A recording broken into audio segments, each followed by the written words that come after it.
வணக்கம். இன்னைக்கு நம்ம பார்க்க போகிற சமையல் என்னென்னு பார்த்தீங்கன்னா, ஒரு அருமையான நோய் எதிர்ப்பு சக்தி அதிகரிக்கிற மாதிரி முருங்கைக்காய் ரசம் எப்படி செய்யலாங்கிறத பார்க்கலாம். நார்மலாக வெறும் ரசமாக வைக்காமல் இது மாதிரி சின்னவங்கலேருந்து பெரியவங்க வரைக்கும் இந்த மாதிரி ரசம் வச்சு கொடுங்க, நல்லா ஆரோக்கியமாக இருக்கும். வாங்க அதை எப்படி செய்யலாங்கிறத பார்க்கலாம். இப்போ ஒரு குக்கர் எடுத்துக்கலாம். இதில் பார்த்தீங்கன்னா ஒரு 10 பீஸ் வர மாதிரி முருங்கைக்காய் சேர்த்துக்கலாம். இது கூடவே மீடியம் சைஸாக 2 தக்காளி இந்த மாதிரி கட் பண்ணிவிட்டு சேர்த்துக்கோங்க. இது கூடவே சின்ன நெல்லிக்காய் சைஸுக்கு புளி சேர்த்துக்கலாம். இது முங்குற அளவுக்கு தண்ணி சேர்த்துக்கலாம். சும்மா ஒரு டம்ளர் அளவுக்கு தண்ணி சேர்த்துருக்கேன். 1/4 டீஸ்பூன் மஞ்சள் சேர்த்துக்கலாம். இதை மூடி வச்சிடலாம். மூடி வச்சுட்டு நல்லா ஒரு 2 விசில் விட்டுட்டு பார்க்கலாம். இப்போ ஒரு மிக்சி ஜார் எடுத்துக்கலாம். அதில் 1/2 டீஸ்பூன் போல் வர கொத்தமல்லி சேர்த்துக்கலாம். 1 டீஸ்பூன் சீரகம், அதே போல் 1 டீஸ்பூன் போல் மிளகு, ஒரு கொத்து கருவேப்பிலை, ஒரு 2 இலை கொத்தமல்லியில் சேர்த்துக்கலாம். தண்டோட இப்படியே உடைச்சிட்டு சேர்த்துக்கோங்க.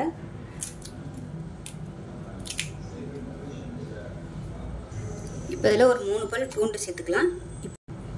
இப்போ இதில் ஒரு பச்சை மிளகாய் சேர்த்துக்கலாம் உடைச்சிட்டு. இப்போ அரைச்சிட்டு பார்க்கலாம். இப்போ பாருங்கள், குக்கரில் வச்சது நல்ல விசில்லாம் போயிடுச்சு. இப்போ அதை ஒரு மிக்சி ஜாரில் சேர்த்துக்கலாம்.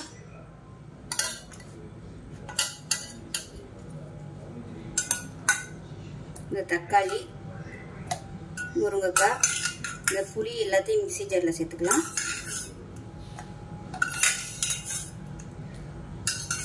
சேர்த்துட்டு கொஞ்சமாக தண்ணி விட்டுக்கலாம். இது நல்லா ஆறுனதுக்கப்புறமா மிக்சி ஜாரில் சேர்த்துக்கோங்க. இல்லைன்னா உங்களுக்கு அப்படியே தெரிக்கும். இந்த தக்காளியெல்லாம் நல்லா உடச்சி விட்ருங்க, அப்போ தான் நல்லா அரைப்படும். இப்போ சூடாக இருக்குது. இது ஆறுனதுக்கப்புறமா நல்லா மிக்சியில் ஆன் பண்ணிவிட்டு நல்லா நைஸாக அரைச்சிட்டு பார்க்கலாம். இப்போ பாருங்கள், நல்லா அரைச்சி கொண்டு வந்துட்டேன். இது நம்ம வடிகட்டி எடுத்துக்கலாம்.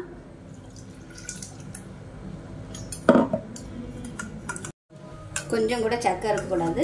நல்லா கொஞ்சம் தண்ணி விட்டு நல்லா எல்லா ஜூஸையும் பிழிஞ்சு எடுத்துக்கலாம்.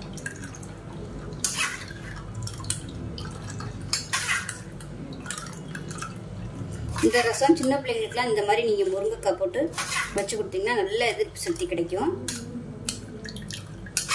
ரொம்ப நல்லது இந்த மாதிரி ரசம் வச்சு கொடுக்குறது. நார்மலாக எப்பயும் போல ரசம் வைக்காமல் இந்த மாதிரி நீங்கள் வச்சு கொடுக்கலாம். நல்ல எதிர்ப்பு சக்தியும் கிடைக்கும். நல்லா எல்லா வயசுலேயுமே சாப்பிடலாம். சின்னவங்கலேருந்து பெரியவங்க வரைக்கும். வயசானவங்களுக்குலாம் இந்த மாதிரி ரசம் வச்சு கொடுத்தீங்கன்னா நல்லா ஹெல்த்தியாக இருக்கும். அவ்வளோதான், நல்லா வடிச்சாச்சு.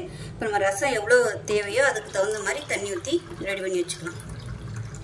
இது தாராளமாக ஒரு 3 பேர் சாப்பிட்ற அளவு நான் இன்றைக்கி ரெடி பண்ணியிருக்கேன்.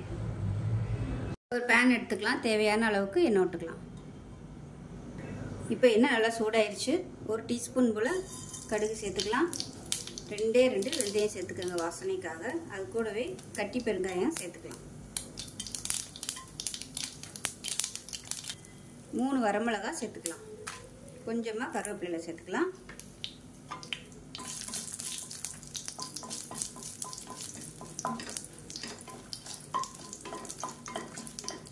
பெருங்காயம் நல்லா பொரிய ஆரம்பிச்சிருச்சு. இந்த ஸ்டேஜில் கருவேப்பிலையும் நம்ம நுணுக்கி வச்சுருக்க இந்த ரசப்பொடியும் சேர்த்துக்கலாம்.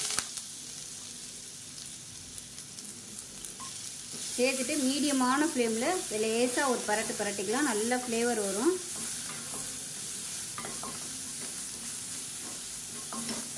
நல்லா பரட்டி விட்டாச்சு. இந்த ஸ்டேஜில் நம்ம ரெடி பண்ணி வச்சுருக்க அந்த தண்ணியை சேர்த்துக்கலாம்.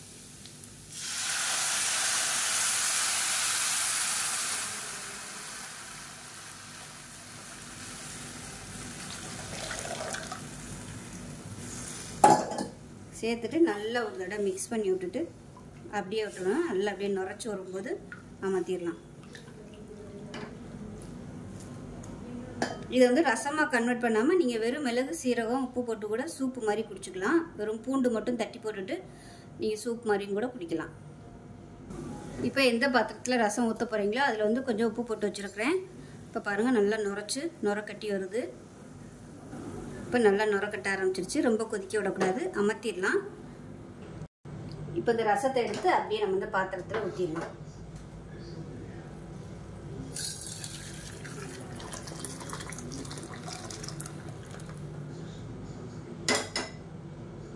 மேலாப்பில் கொத்தமல்லி சேர்த்துக்கலாம்.